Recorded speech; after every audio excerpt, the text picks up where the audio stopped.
Alright, here we go. iOS4 for the iPhone.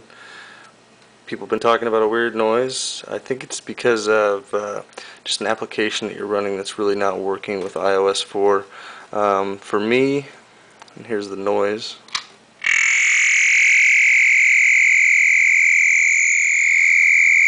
Straight out the Matrix, baby. Let's see here. I believe it's the Ustream. I've had all these other ones running.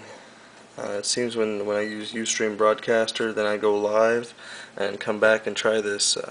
That's when it makes the noise, and also does it with standby.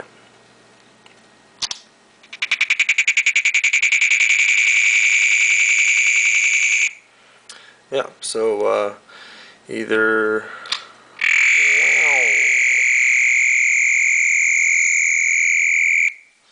Apple's trying to turn us into mindless zombies, or they got a little bit more work to do. So, but other than that, it's a great upgrade.